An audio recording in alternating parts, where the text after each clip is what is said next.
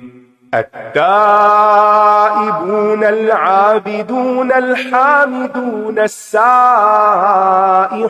الراكعون الساجدون الآمرون بالمعروف والناهون عن المنكر والحافظون لحدود الله وبشر المؤمنين. ما كان للنبي والذين آمنوا أن يستغفروا للمشركين ولو كانوا أولي قربى من بعد ما تبين لهم أنهم أصحاب الجحيم. وما كان استغفار إبراهيم لأبيه إلا عن موعدة وعدها إياه فلما تبين له أنه عدو لله تبرأ منه إن إبراهيم لأواه حليم. وما كان الله ليضل قوما بعد إذ هداهم حتى يبين لهم ما يتقون إن الله بكل شيء عليم. إن الله له ملك السماوات والأرض يحيي ويميت وما لكم من دون الله من ولي ولا نصير. لقد تاب الله على النبي والمهاجرين والأنصار الذين اتبعوه في ساعة العسرة من بعد ما كاد يزيغ قلوب فريق منهم ثم تاب عليهم إنه بهم رءوف رحيم. وعلى الثلاثة الذين خلفوا حتى إذا ضاقت عليهم الأرض بما رحبت وضاقت عليهم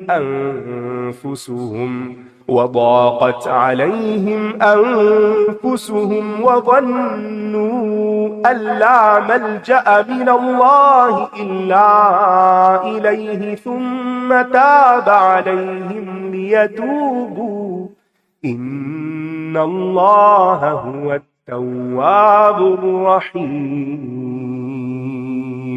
بے شک اللہ نے مومنوں سے ان کی جانیں اور ان کے مال جنت کے بدلے خرید لیے ہیں۔ وہ اللہ کے راستے میں جنگ کرتے ہیں، پھر وہ مارتے ہیں اور مارے جاتے ہیں، یہ اس کے ذمہ ایک سچا وعدہ ہے۔ تورات اور انجیل اور قرآن میں اور اللہ سے بڑھ کر کون اپنے عہد کو پورا کرنے والا ہے؟ پس تم اپنے اس سودے پر خوشی مناؤ جو تم نے اس کے ساتھ کیا ہے، اور یہی بہت بڑی کامیابی ہے۔ اللہ کی راہ میں اللہ ہی کی دی ہوئی چیز کو دینا جس سے اللہ خوش ہو، یہ صرف اللہ کی توفیق سے ہی ہو سکتا ہے۔ ہماری جان، ہمارا مال، یہ سب کچھ اللہ ہی کا دیا ہوا ہے، لہذا جب کوئی شخص اللہ کے ساتھ اس کا سودا کر لیتا ہے، یعنی اللہ کی راہ میں ان کو دیتا ہے، تو پھر اللہ سبحانہ وتعالیٰ ایسے لوگوں کو خوشخبریاں دیتا ہے۔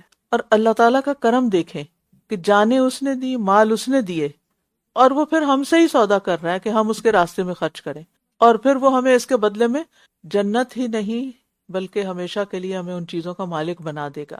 لہٰذا انسان کو اس ڈیل پر، اس سودے پر خوش ہونا چاہیے کہ ہماری جان انتہائی حقیر ہے، ہمارے مال کتنے دے سکتے ہیں، یعنی بہت ہی کم چیز ہے نا جو ہم دے رہے ہیں، اور بدلے میں بہت کچھ ملنے والا ہے، خیر و ابقا، جو بہتر بھی ہے اور ہمیشہ بھی رہنے والا ہے۔ لیکن اس میں کرنا کیا ہوتا ہے؟ جب ہم یہ معاہدہ کر لیتے ہیں اپنی جان و مال کا، پھر ان کو اللہ کی مرضی کے مطابق استعمال کرنا ہوتا ہے۔ اور پھر خاص طور پر اگر جان اللہ کے راستے میں چلی جاتی ہے تو انسان کو شہادت نصیب ہوتی ہے، اور شہیدوں کے جنت میں سب سے خوبصورت گھر ہے۔ رسول اللہ صلی اللہ علیہ وسلم نے فرمایا، میں نے آج رات خواب میں دیکھا کہ دو شخص آئے اور مجھے ایک درخت پر چڑھا کر لے گئے، پھر ایک خوبصورت اور بہترین گھر میں لے گئے جس سے زیادہ خوبصورت گھر میں نے کبھی نہیں دیکھا۔ ان دونوں نے مجھے بتلایا کہ یہ شہیدوں کا گھر ہے۔ تو بہرحال اللہ سبحانہ تعالیٰ کے ساتھ معاہدہ کرنا، اپنی جان اور مال دے کر اس کی رضامندی خریدنا، یہ سب سے زیادہ شرف والا کام ہے، انتہائی قدر و منزلت والا کام ہے۔ ہمیں سوچنا چاہیے کہ کیا ہم ان لوگوں میں سے ہیں کہ جنہوں نے یہ معاہدہ کر رکھا ہے؟ تو سب سے عقل مند انسان تو وہ ہے جو اپنی قیمتی ترین چیز سب سے زیادہ بہترین جگہ پر انویسٹ کرتا ہے۔ اس معاہدہ کرنے والوں کی صفات کیا ہیں؟ یہ توبہ کرنے والے، عبادت کرنے والے، حمد کرنے والے، روزہ رکھنے والے، رکوع کرنے والے، سجدہ کرنے والے، نیکی کا حکم دینے والے اور برائی سے روکنے والے، اور اللہ کی حدود کی حفاظت کرنے والے ہیں۔ اور آپ مومنوں کو خوشخبری دے دیجئے۔ یہاں ایسے سچے مومنوں کی 9 صفات بتائی گئی ہیں۔ پہلی 6 صفات میں معاملہ اللہ کے ساتھ ہے، توبہ کرنے والے، عبادت کرنے والے، اللہ کی حمد بیان کرنے والے، روزے رکھنے والے، رکوع کرنے والے، سجدے کرنے والے۔ 7ویں اور 8ویں کا تعلق مخلوق سے ہے، الامرون بالمعروف اور ناہون عن المنکر، اور آخری صفت کا تعلق دونوں سے ہے۔ تو یہ لوگ جو ہیں توبہ کے بہت زیادہ توبہ کرنے والے ہوتے ہیں، توابین ہوتے ہیں۔ نبی صلی اللہ علیہ وسلم خود دن میں 100 بار توبہ کرتے تھے، اور پھر اللہ کے راستے میں نکلنے والوں کے لیے اس سے بہتر ذکر کوئی نہیں، کیونکہ بہرحال انسان جب کوئی بڑا کام کرتا ہے نا تو اس سے غلطیاں بھی بعض اوقات بڑی بڑی ہو جاتی، تو ان غلطیوں کو توبہ استغفار ہی دھوتی ہے۔ اور پھر سائحون جو ہیں یہ اللہ کے راستے میں نکلنے والے، اللہ کے دین کا علم سیکھنے والے طالب علم بھی ہیں، اور روزہ رکھنے والے بھی اس کا معنی کیا گیا ہے۔ اور اس کا یہ مطلب نہیں کہ روزہ رکھتے ہیں تو نماز نہیں پڑھتے، کیونکہ کئی لوگ ایسا بھی کرتے ہیں، وہ سمجھتے ہیں کہ ہم نے سب کر دیا، تو یہ درست نہیں۔ جو بھی اللہ کا حکم ہے وہ سب اس میں آ جاتا ہے، اور انسان اللہ کے دین پر جتنا بھی ثابت قدم ہوگا اتنی ہی اس کے لیے خیر و برکت، بھلائی، رضامندی کی خوشخبری ہوگی۔ اس نبی اور ان لوگوں کے لیے جو ایمان لائے یہ جائز نہیں کہ وہ مشرکین کے لیے اللہ سے بخشش مانگے، اگرچہ وہ ان کے قرابت داری کیوں نہ ہو، اس کے بعد کہ ان کے لیے واضح ہو گیا کہ یہ جہنم کے ساتھی ہیں۔ یعنی کسی کے لیے بخشش کی دعا کرنے کا مطلب کیا ہے؟ کہ ہم اس کے لیے بڑی ہمدردی رکھتے ہیں۔ آپ کس کے لیے دعا کرتے ہیں؟ جس سے آپ کا کوئی تعلق ہوتا ہے، کوئی کنسرن ہوتا ہے، اور ایک محبت کا اظہار بھی ہوتا ہے۔ تو اب آپ دیکھیے کہ اگر انسان کسی مشرک کے لیے دعا کرتا ہے تو اس کا کیا مطلب ہے؟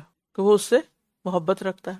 تو مومنوں کو اجازت نہیں کہ وہ ایمان والوں کے باہر کسی سے محبت کریں، اور پھر خواہ قرابت داری کیوں نہ ہو، ایک اچھا تعلق ضرور ہوگا لیکن دل کا تعلق صرف ایمان والوں سے ہی ہونا چاہیے۔ اور یہاں پر خاص طور پر ایسے رشتہ داروں کا ذکر ہو رہا ہے کہ جو ایمان پر نہ ہوں، تو ان کی ہدایت کی دعا تو کی جا سکتی ہے، اور مرنے کے بعد ان کی بخشش کی دعا نہیں کی جا سکتی۔ اگر والدین ہوں تو ان کے جنازے اور کفن دفن کے انتظامات میں شرکت کی جا سکتی ہے، لیکن ان کے لیے دعا نہیں کر سکتے کیونکہ روک دیا گیا ہے۔ اگر کوئی مومن نہ اپنے رنگ کا ہے، نہ نسل کا ہے، نہ کوئی جان پہچان ہے، لیکن آپ اس کے جنازے میں جاتے ہیں اور خیر خواہی سے دعا کرتے ہیں، تو یہ دراصل اس کا حق ہے آپ پر کہ آپ ایسا کریں۔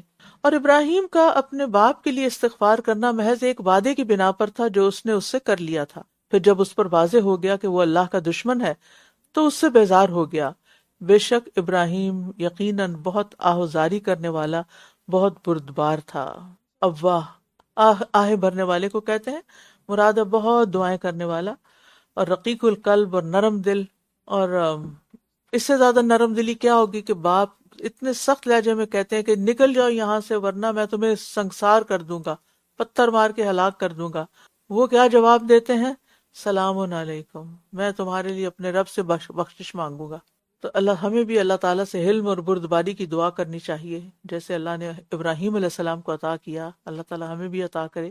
اور اللہ ایسا نہیں کہ کسی قوم کو ہدایت دینے کے بعد بھٹکا دے، یہاں تک کہ وہ ان کے لیے وہ چیزیں واضح نہ کر دے جن سے وہ بچیں۔ بے شک اللہ ہر چیز کا خوب علم رکھنے والا ہے۔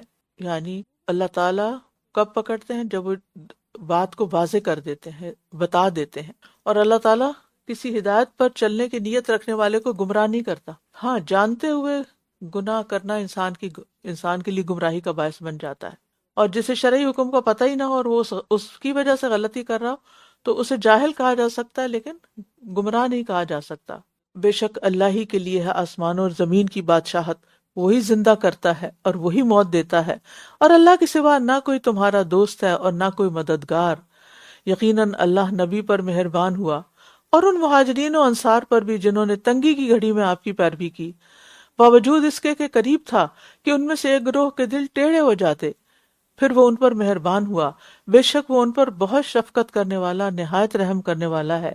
اللہ سبحانہ وتعالیٰ نے اپنے نبی محمد صلی اللہ علیہ وسلم پر اور صحابہ پر کچھ مہربانیاں بھی کی ہیں، ان کو خاص رسپیکٹ دی ہے عام مومنوں کے مقابلے میں۔ اور اس میں یہ کہ تنگی کی گھڑی کی بات ہے، ساعۃ العسرہ، ہر شخص کی زندگی میں ساعۃ العسرہ آتی ہے، لیکن کرنے کا کام کیا ہے کہ انسان اس وقت بھی اللہ کو مضبوط تھامے رکھے اور یہ سوچے کہ تکلیف کے لمحات ہمیشہ نہیں رہتے، اور پھر خود اپنے لیے ثابت قدمی کی دعا بھی کرنی چاہیے۔ اور ان پر بھی مہربان ہوا جو پیچھے رہ گئے تھے، یہاں تک کہ جب زمین اپنی کشادگی کے باوجود ان پر تنگ ہو گئی اور ان پر ان کی جانیں بھی تنگ ہو گئیں، اور انہوں نے یقین کر لیا کہ اللہ سے بچنے کی کوئی جائے پناہ نہیں مگر اسی کی طرف، پھر وہ ان پر مہربان ہوا تاکہ وہ توبہ کریں۔ بے شک اللہ توبہ کرنے والا، نہایت رحم کرنے والا ہے۔ بے شک اللہ بہت توبہ قبول کرنے والا، معذرت میں اس وقت نیند کے جھونکے میں ہوں۔ بے شک اللہ بہت توبہ قبول کرنے والا، نہایت رحم کرنے والا ہے۔ جزاک اللہ کریکشن۔ جی، یہ 3 صحابہ تھے نا جن کے پیچھے میں نے ذکر کیا ہے، تو یہ تقریباً ہر غزوے میں شریک ہوتے تھے، لیکن غزوہ تبوک میں سستی کی وجہ سے شریک نہیں ہو سکے، تو اس لیے ان پر زمین کشادگی کے باوجود تنگ کر دی گئی، لیکن اللہ تعالیٰ نے بعد میں ان کی توبہ قبول کر لی کیونکہ یہ سچی توبہ کرنے والے تھے۔ مومن پہ زمین تنگ پڑ سکتی ہے، تکلیف بڑی سے بڑی آ سکتی ہے، لیکن اللہ کی رحمت بھی آتی ہے، اور جو سچا انسان ہوتا ہے نا تو سچائی کا اختتام خوشیوں پر ہی ہوتا ہے۔ اور مختلف آزمائشوں کے وقت انسان کو اللہ پر بھروسہ اور توکل کرنا چاہیے تاکہ انسان کا ایمان سلامت رہے اور امید سلامت رہے، کیونکہ اگر توکل نہ ہو تو پھر امید بھی ختم ہو جاتی ہے۔ ہم تھوڑی سی بریک لیں گے تاکہ میں بھی فریش ہو جاؤں، اور تھوڑے سے ریفلیکشنز لے لیتے ہیں۔ آپ میں سے کوئی بات کرنا چاہے؟ جی ہنا۔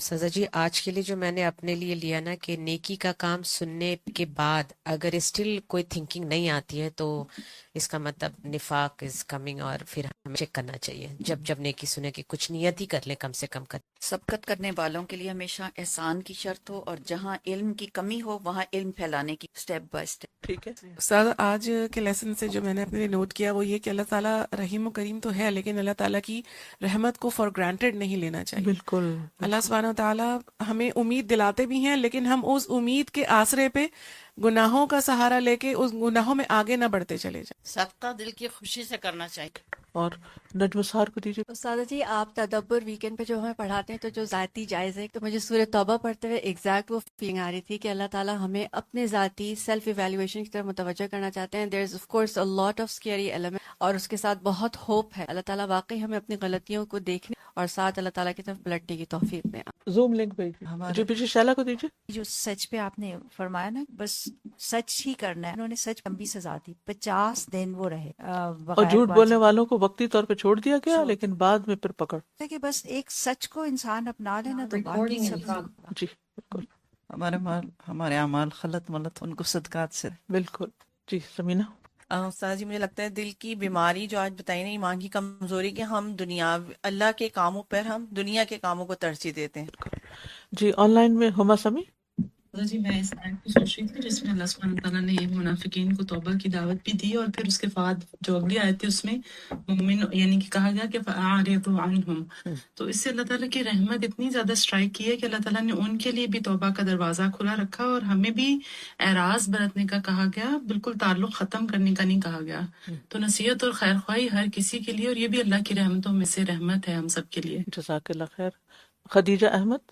جی استاد میں نے آج یہ لکھا کہ اللہ کی خوشی کو ہر حال میں لوگوں کی خوشی پر مقدم رکھنا ہے، اور جو لوگوں کو خوش کرے گا تو پھر اللہ تعالیٰ اسے لوگوں کے حوالے کر دے گا. اس بات سے مجھے بہت ڈر لگا کہ اللہ تعالیٰ اسے لوگوں کے حوالے کر دے گا. خوشبو.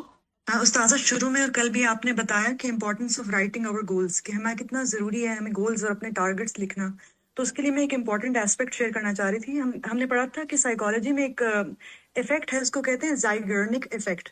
جب ہم لوگ اپنے کاموں کو اپنے ذہن میں رکھتے ہیں، اپنے گولز کو، تو وہ انفنشڈ ہونے کے اس کے زیادہ چانسز ہوتے ہیں، کیونکہ ہمارا برین آج کل جو ہسل کلچر ہے اس میں بیس کرتا ہے کہ ہم اس طرح کی چیزیں بھول جاتے ہیں، اور اس کی وجہ سے ہمارے برین پہ ایک مینٹل لوڈ ڈیولپ ہوتا ہے. تو اگر ہم اس مینٹل پریشر سے بچنا چاہتے ہیں، اور ہم چاہتے ہیں کہ ہمارے جو گولز ہیں وہ واقعی جب جذبہ آئے اور ایک بندہ ہمت کرے کہ ایک دم لکھ لے، تو وہ پھر زیادہ چانسز ہیں اس کے پورے ہونے کے. ادروائز ہم زائگرنک افیکٹ میں اسٹک ہو جاتے ہیں، اور وہ پھر کم چانسز ہوتے ہیں اس کام کا کمپلیٹ ہونے کے. اچھا جزاک اللہ خیر. مدیحہ خالد.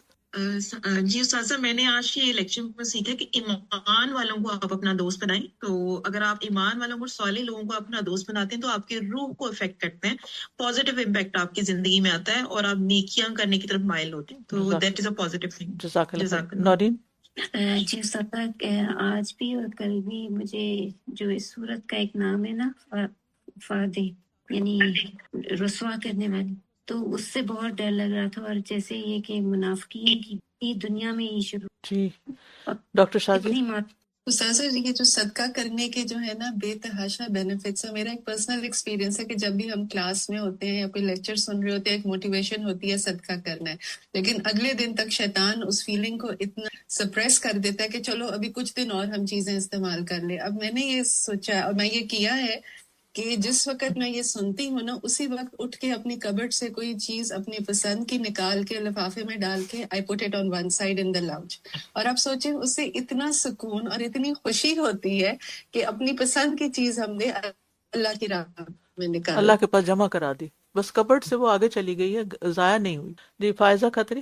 استاذہ جی میں اپنے اوپر رکھ کر دیکھ رہی تھی کہ ہم ایسی نیکیاں جن کے وسائل ہمارے پاس نہ ہوں، ہم ان کی خواہش بھی نہیں کرتے، نہ ان کے لیے تڑپتے ہیں، نہ ان کے بارے میں سوچتے ہیں. تو اب انشاءاللہ تعالیٰ ہر طرح کی نیکی کے لیے خواہش کرنی ہے، ڈریم کرنا ہے. اللہ سبحانہ تعالیٰ اس کے وسائل بھی مہیا کر دیں گے، اور اگر ہم نہ بھی کر پائے وہ نیکی تو اس کی تڑپ جو ہم نے اپنے دل میں رکھی اس کے بعد انشاءاللہ تعالیٰ اس کا اجر ضرور ملے گا. چلے نبیلہ. جی استاذہ آج میں نے اپنے لیے لکھا تھا کہ اللہ کے لیے سچے ہو جائیں، جھوٹے عذر بہانے نہیں بنائیں، کیونکہ اس کو رجس کہا گیا ہے، اور یہ بہت ڈرانے والی بات تھی. اور جان اور مال کا جو سودا کرنے والے ان کی خوبیوں کا بھی ہم نے دیکھا کہ سب سے پہلے اللہ تعالیٰ نے توبہ کرنے والے ہیں اس کا ذکر کیا.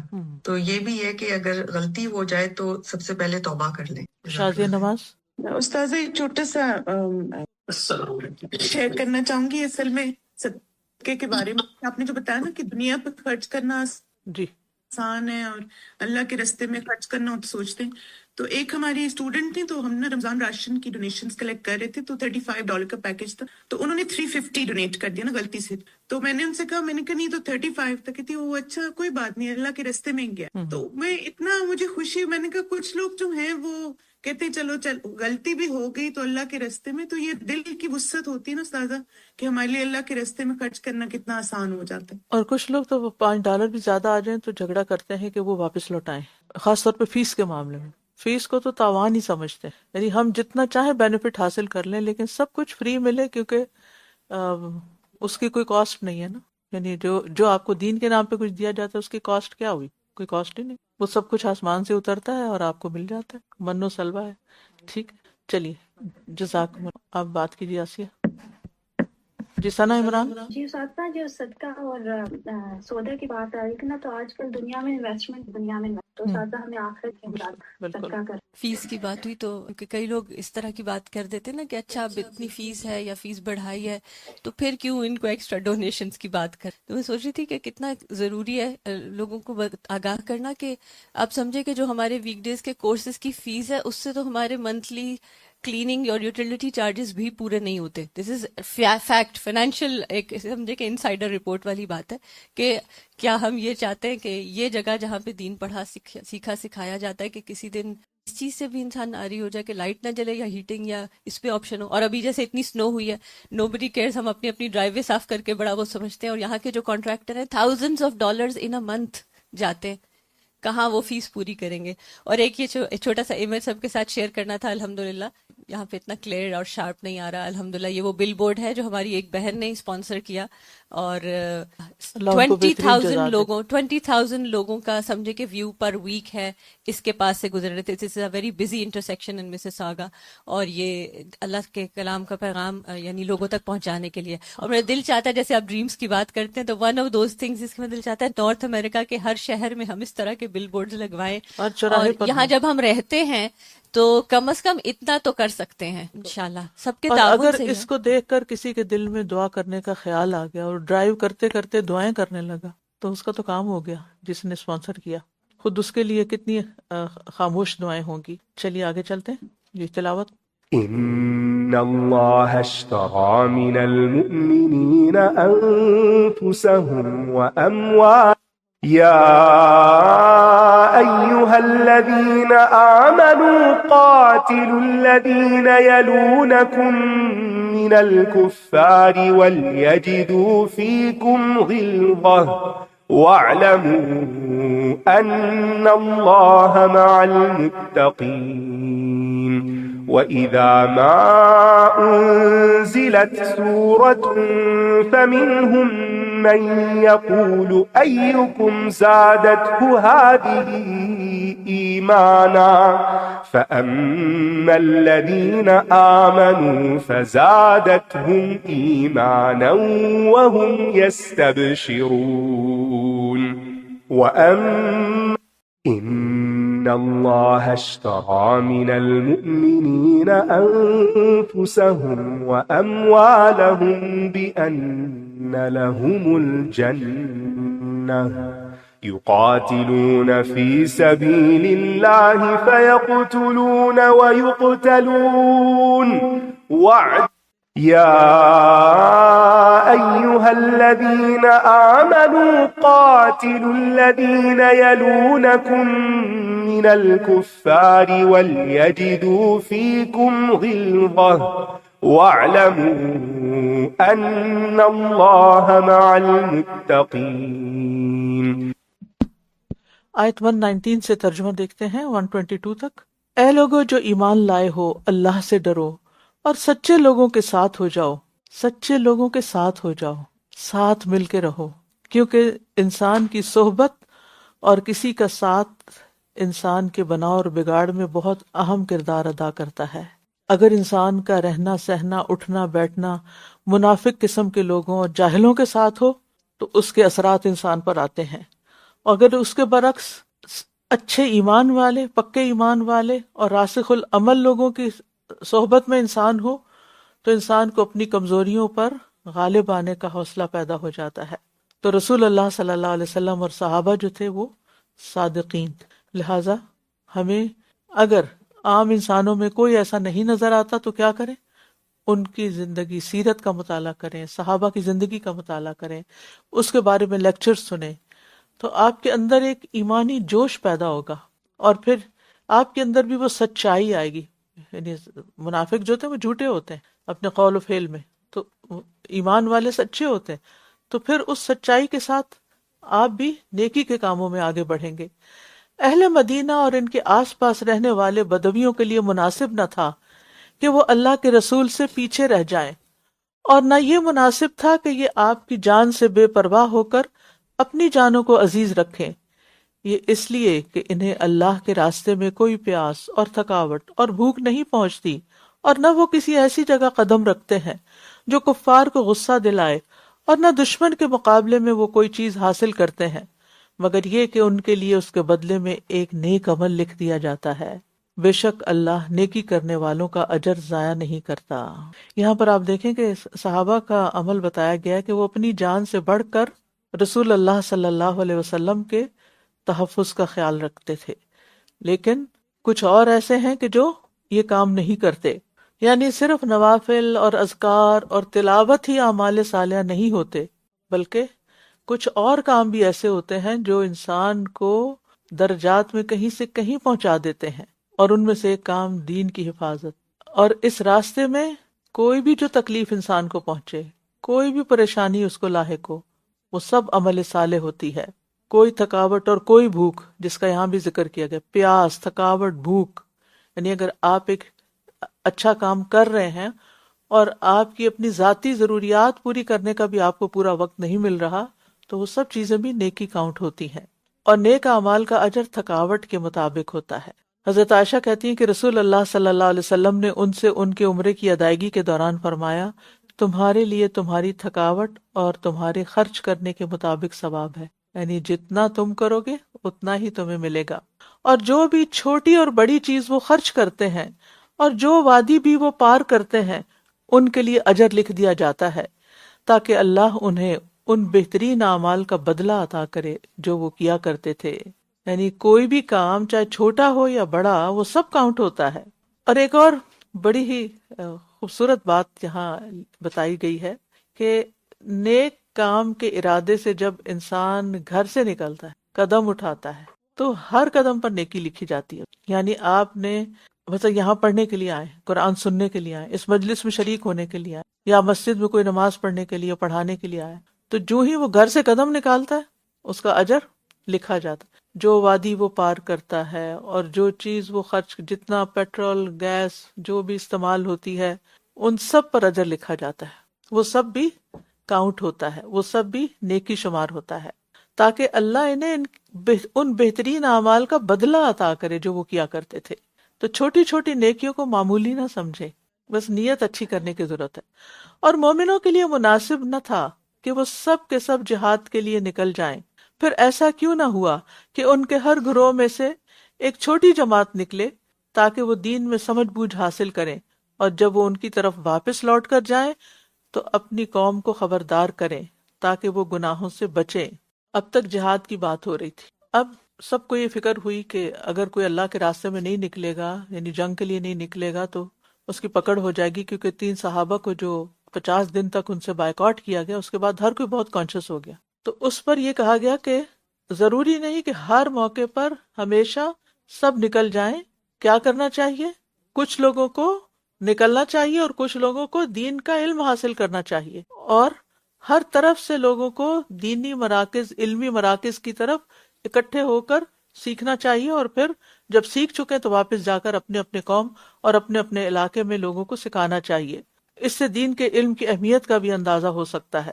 اور اس علم کے لیے نکلنا بھی جہاد فی سبیل اللہ ہی کی ایک قسم ہے، کیونکہ کوئی شخص جہاد کر ہی نہیں سکتا جب تک کہ اس کے پاس علم نہ ہو.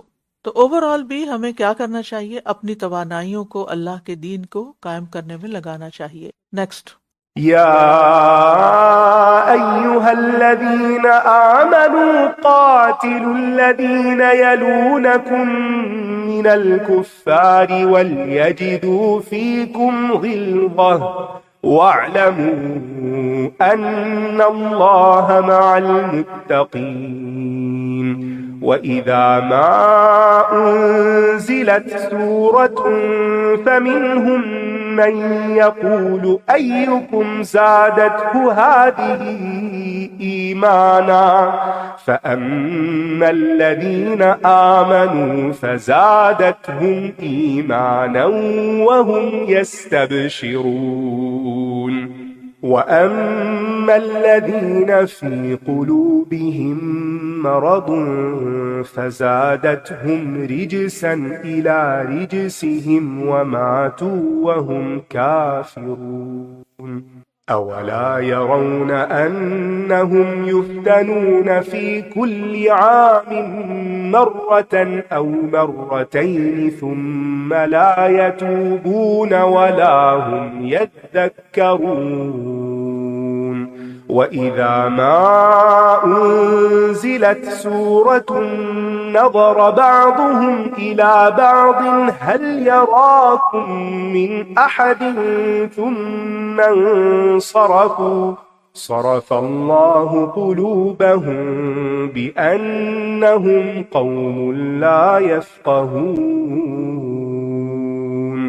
لقد جاءكم رسول من أنفسكم عزيز عليه ما عنتم حريص عليكم بالمؤمنين رؤوف رحيم فإن تولوا فقل حسبي الله لا إله إلا هو عليه توكلت وهو رب العرش العظيم.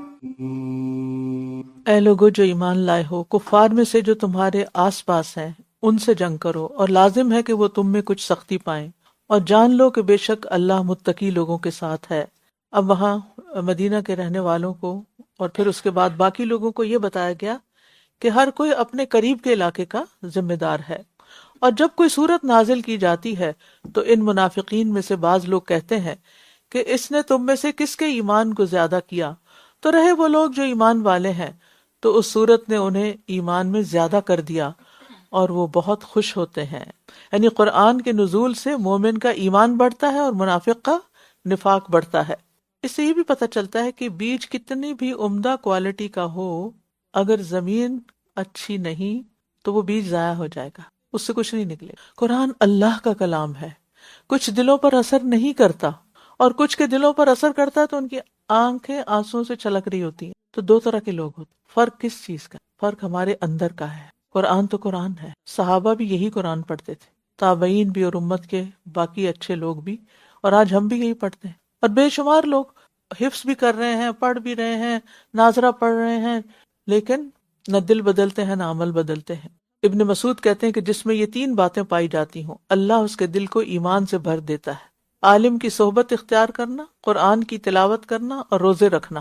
اور یہ تینوں چیزیں آپ کو میسر ہیں. اگر اس کے باوجود بھی ایمان نہ بڑھے تو پھر ہمارا اپنا ہی قصور ہے. اور رہے وہ لوگ جن کے دلوں میں نفاق کی بیماری ہے تو اس صورت نے ان کی نجاست میں مزید نجاست کا اضافہ کر دیا، اور اس حال میں مرے کہ یہ کافر تھے.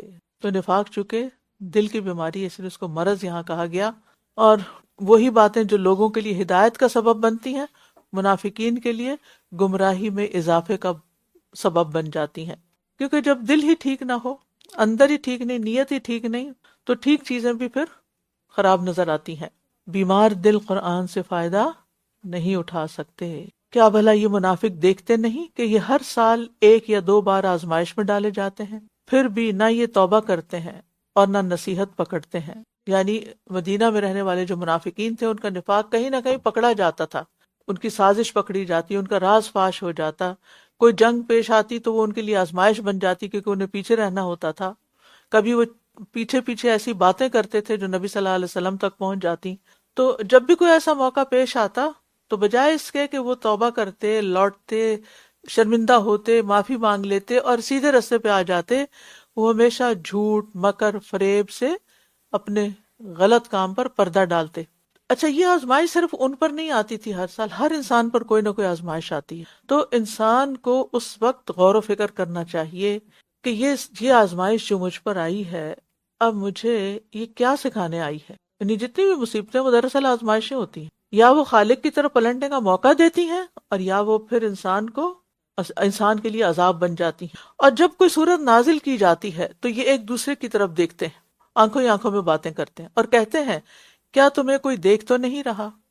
پھر یہ واپس پلٹ جاتے ہیں. اللہ نے ان کے دلوں کو پھیر دیا ہے، اس لیے کہ یہ ایسے لوگ ہیں جو سمجھتے نہیں. تکبر، نفاق، یہ انسان کو ایمان اور نیکیوں سے محروم کر دیتا ہے، کیونکہ انسان سوچ سمجھ سے کام نہیں لیتا. اور سورت کے اختتام پر اے لوگو، بے شک تمہارے پاس تم ہی میں سے ایک رسول آ گیا ہے جسے تمہارا مشقت میں پڑھنا گراں گزرتا ہے، تمہاری بھلائی کا حریص ہے، مومنوں پر بہت شفقت کرنے والا، نہایت رحم کرنے والا ہے. یعنی جب مومن دکھ میں ہوتے تو نبی صلی اللہ علیہ وسلم کو فکر ہوتی، تکلیف ہوتی. یعنی وہ انسان ہی کیا ہے جیسے کسی انسان کے دکھ درد تکلیف پر کوئی تکلیف محسوس نہ ہو، اس کا وہ احساس ہی نہ کرے. کچھ لوگ ایسے ہی کولڈ ہوتے ہیں نا، سر دل، آپ بیمار ہوں، آپ تندرست ہوں، آپ کے اوپر کوئی پریشانی ہو، وہ پوچھتے بھی نہیں، ان کو کوئی کنسرن ہی نہیں ہوتا، ان کے کان پہ جو نہیں رینگتی. نبی صلی اللہ علیہ وسلم کی سنت کیا ہے، آپ کا طریقہ کیا ہے کہ کسی مومن کو کوئی تکلیف پہنچتی تو آپ کو گراں گزرتی، آپ اسے محسوس کرتے. اور اسی طرح صرف خاص تکلیف کے موقع پر نہیں، امت پر آپ نے ہر ممکن آسانی کی اور آسان طریقے اختیار کیے. اور نبی صلی اللہ علیہ وسلم کو لوگوں کی ہدایت پر اور لوگوں کو گمراہی سے بچانے کی سخت حرص تھی، اور اس میں انہوں نے اپنی جان کو گلا ڈالا تھا. اور وہ انتہائی مہربان تھے اور رؤوف بھی تھے. رؤوف ایسا شخص ہوتا ہے جسے سختی یا مصیبت دیکھ کے ترس آ جائے، اس کا دل پسیج جائے. تو نبی صلی اللہ علیہ وسلم کو اللہ تعالیٰ نے رحمت للعالمین بنا کر بھیجا تھا، لیکن یعنی سب کے لیے رحمت کا پیغام تھا، مگر خاص طور پر مومنوں کے لیے. اور یہ اللہ کی بہت بڑی نعمت اور احسان ہے ہم پر کہ اللہ نے ہمیں ان کی امت میں سے بنایا جو دنیا میں بھی آسانیاں چھوڑ کر گئے اور قیامت کے دن بھی شفاعت کر کے آسانی کریں گے انشاءاللہ. اب آپ دیکھیے کہ انڈیویجولی اور کلیکٹیولی جب ہم کسی مشکل کا شکار ہوتے ہیں تو کیا ہم نبی صلی اللہ علیہ وسلم کی سیرت کو، سنت کو کچھ کنسلٹ کرتے ہیں کہ انہوں نے اس موقع پر کیا کیا تھا؟ اگر نہیں تو ضرورت اس بات کی ہے کہ ہم آپ کے اسوہ حسنہ کو دیکھیں، اور خاص طور پر یہ جو 4 عظیم صفات یہاں بیان ہوئی ہیں یہ اپنے اندر بھی لانے کی کوشش کریں. تو خوش قسمت ہیں وہ لوگ جن کے دل نبی صلی اللہ علیہ وسلم کے دل کے مشابہ ہیں. اللہ ہمیں بھی ان لوگوں میں شامل کر لے. پھر اگر وہ منہ موڑ لیں، پھر اگر یہ منہ موڑ لیں تو آپ کہہ دیجئے کہ اللہ مجھے کافی ہے، اس کے سوا کوئی معبود نہیں، اسی پر میں نے توکل کیا، اور وہ رب ہے عرش عظیم کا. یہ بات کیوں کہے گی؟ اس لیے کہ اگر کوئی اپنے نبی کی قدر نہیں کرتا، ان کی سیرت کا مطالعہ نہیں کرتا تو اپنا ہی نقصان کرتا ہے، ورنہ نبی کو تو اللہ ہی کافی. تم قدر کرو یا نہ، ان اللہ و ملائکتہ یصلون علی النبی، ان کو کوئی فرق نہیں پڑتا. اور پھر یہ جو آخری کلمہ نا، حسبی اللہ لا الہ الا هو علیہ توکلت وہو رب العرش العظیم، حدیث میں آتا ہے کہ جس نے صبح شام 7 دفعہ یہ پڑھا اللہ اس کی پریشانیوں میں اس کی کفایت کرے گا. اور جب لوگ منہ موڑ لیں، لوگ بے وفائی کر جائیں، لوگ آپ کو چھوڑ دیں، لوگ آپ سے دھوکہ کریں، آپ کو چیٹ کریں، یا کسی بھی قسم کی مشکلات آپ کو گھیر لیں، تو یہ کلمہ ادا کریں، اس کو پڑھتے رہیں.